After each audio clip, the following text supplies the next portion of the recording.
Hello guys, welcome back my channel Puja day. কেমন আছো তোমরা? আই হোপ কি তোমরা খুবই ভালো আছো, আর আমিও খুবই ভালো আছি।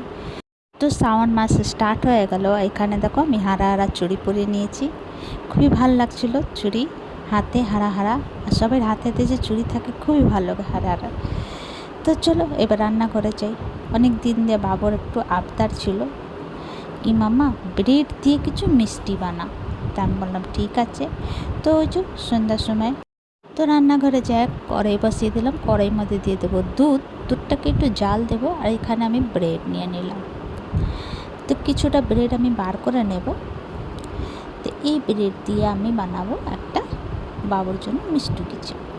তো এই যে দেখো কিছুটা ব্রেড নিয়ে নিলাম, আর ব্রেডের এই যে সাইডে সাইডে কেটে সরিয়ে দেবো। তো সাইডে সাইডে কেটে আমি ফেলবো না, রেখে দেবো, আবার ওইটা দিয়ে অন্য রেসিপি হয়ে যাবে। তো ওই যে চারো কোনা দিয়ে মানে চারো সাইড দিয়ে কেটে নেব। তো এই যে চারো সাইড দিয়ে কেটে নিলাম। তো বাচ্চা বিকালবেলা সবজি টবজি দিয়ে রুটি বেগারা খেতে চায় না, তো ওই সবজি দিয়ে কিছু কিছু বানিয়ে দিলে নতুন নতুন কিছু তো দেখতেও নতুন নতুন লাগবে, ওকে খেতেও ভালো লাগবে। তো এই যে দেখো সমস্ত ব্রেড সাইড দিয়ে কাটা হয়ে গেছে। এবার আমি এটাকে এই যে মধ্যে দিয়ে কেটে নেব, মধ্যে মধ্যে দিয়ে। তো এখানে একটা পাউরুটিকে 4 টুকরা করলাম। তো এই যে তারপর একটা বাটি নিলাম, বাটি নিয়ে রাখলাম, আর এখানে একটু কড়াই বসিয়ে দিলাম চুলাতে। তো কড়াইয়ের মধ্যে আমি তেল দিয়ে দিয়েছিলাম, তেলটা একটু গরম করব, রিফাইন অয়েল। তো ভালো করে গরম হয়ে গেলে তো এই যে এক একটা করে ব্রেডটা ভেজে নেব রিফাইন অয়েলে। তেমনিভাবে তোমরা বাচ্চাকে যদি বানিয়ে খাওয়াও না, ওরা খুব মজা দিয়ে খাবে, আর বলবো কি খুব ভালো হয়েছিল। তো এই যে লাল লাল করে এপিট ওপিট করে ভেজে নেব সুন্দর করে।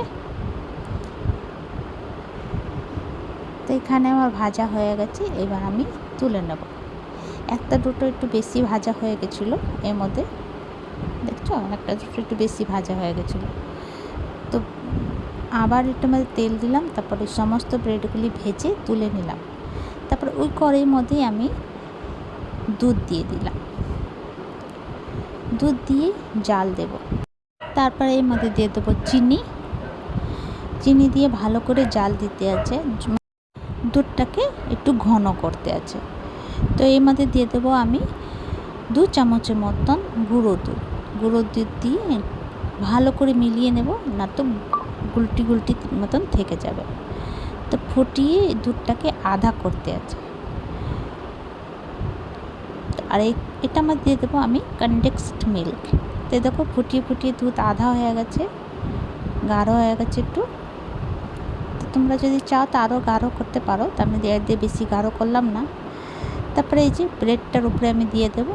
তারপরে এই যে কিছুটা ড্রাই ফ্রুট আমি উপরে দিয়ে ছড়িয়ে দেবো। তো আমার এই যে রেসিপি রেডি। তো তোমাদেরকে আমার ভিডিওটা কেমন লাগলো? ভালো লাগলে প্লিজ লাইক শেয়ার কমেন্ট করো, সাবস্ক্রাইব করে দিও। আবার নতুন ভিডিওর সঙ্গে দেখা হবে। তো তোমরা সবাই ভালো থেকো, সুস্থ থেকো। ভিডিওটা কেমন লাগলো কমেন্ট করে জানিও। अगर यूट्यूब দিয়ে দেখো তো সাবস্ক্রাইব করে দিও, अगर फेसबुक দিয়ে দেখো তো ফলো করে দিও। তো ভিডিওটা এখানে শেষ করছি। Bye bye, take care.